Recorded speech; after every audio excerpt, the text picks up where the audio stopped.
Shalom à tous, shalom les bien-aimés du Seigneur. Soyez bénis de la part du Seigneur. Et ce jour, donc, nous commençons sur cette chaîne YouTube, Parole Vivante, Centre Charismatique Parole Vivante. Nous commençons une série d'enseignements sur le thème la vision. Alors oui, la vision, parce que c'est un mot très commun dans les milieux chrétiens, un mot très commun dans le monde. On parle de visionnaire, on parle de vision. Il est important pour nous en tant que chrétiens de comprendre la vision selon la parole de Dieu. Alors ce jour donc, je veux nous parler brièvement sur le pourquoi de la vision. Dans les jours et semaines à venir, nous allons revenir de plus en plus longuement sur la vision.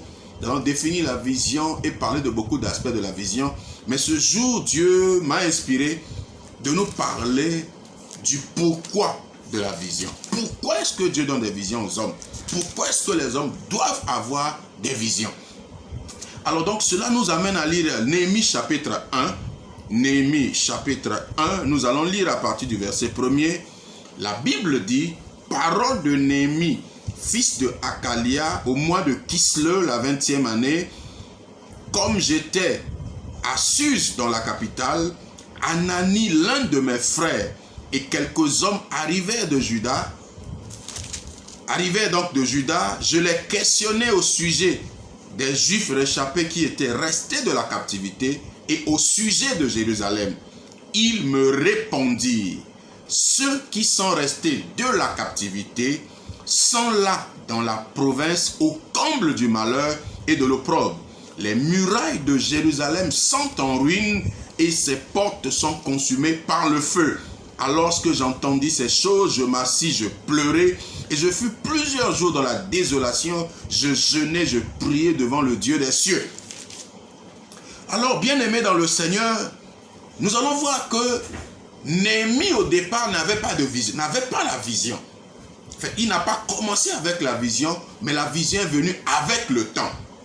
Alors, lorsque Néhémie a questionné ses frères qui venaient de Jérusalem, Néhémie vivait à Suse, la capitale.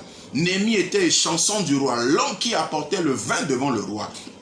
Alors, il a fallu que ses frères viennent de Jérusalem et qu'ils s'informent de ce qui se passait à Jérusalem. Alors, quand il a demandé les nouvelles de Jérusalem, les frères lui ont dit, la ville de Jérusalem est au comble des ruines.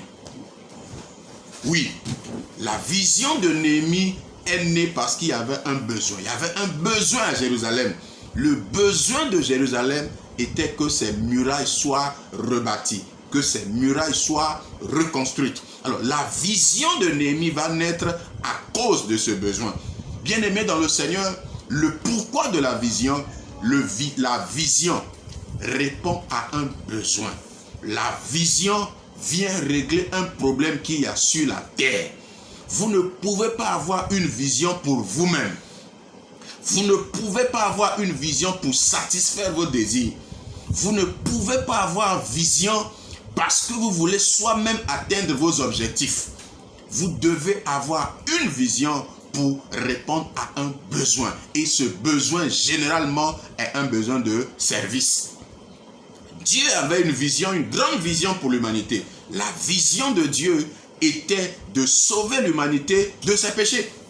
Et pour que Dieu puisse sauver l'humanité de ses péchés, Dieu a envoyé un visionnaire sur la terre. Et ce visionnaire s'appelle Jésus. Jésus est venu non pour servir ses intérêts.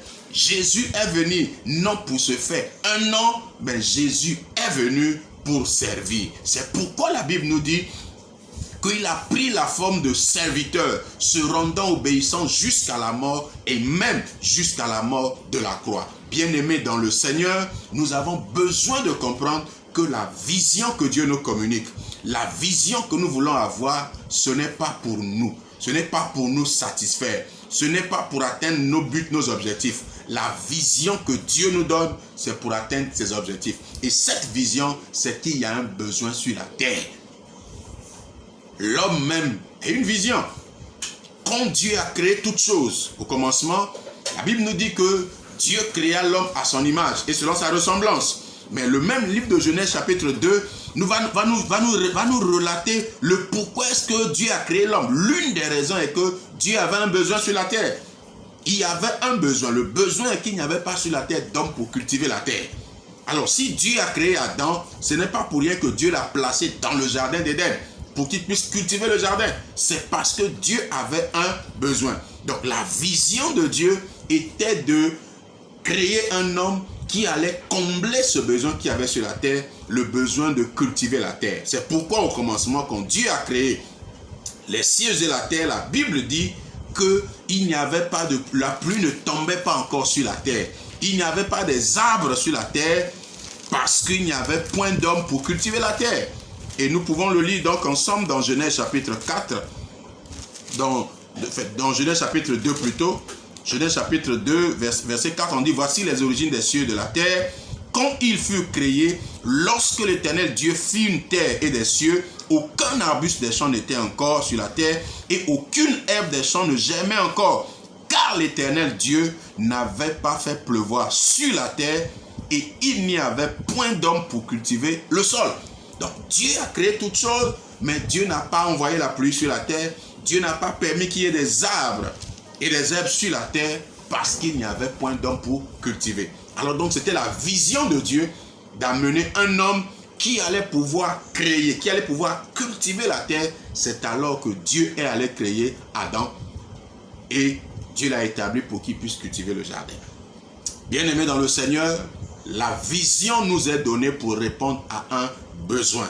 Bien-aimés, si vous avez une grâce, si vous avez un don, si Dieu vous a accordé quelque chose, un talent, sachez que c'est pour combler un besoin. Il y a toujours un besoin sur la terre et c'est ce besoin qui appelle la vision.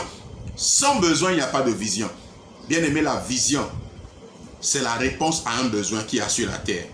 La vision, c'est le moyen pour Dieu de combler un vide sur la terre. La vision, c'est le moyen pour Dieu de répondre aux besoins des hommes en se servant d'un homme qu'on appelle le visionnaire. Néhémie n'était pas le meilleur homme, il n'était pas le super homme. Néhémie était un homme comme tous les autres. Il a eu à cœur la situation de Jérusalem. Alors Dieu va se servir de lui. Dieu va l'utiliser comme un visionnaire pour aller rebâtir la muraille de Jérusalem. Donc au cours de cette série de messages, nous prendrons Néhémie comme modèle, mais nous allons parcourir toute la Bible en voyant des visionnaires qui ont été actifs, des visionnaires qui ont accompli le plan de Dieu parce qu'ils avaient compris qu'ils étaient là pour servir et non pour se servir. On n'est pas visionnaire parce qu'on veut avoir une position sociale. On n'est pas visionnaire parce qu'on veut être le plus grand homme sur la terre.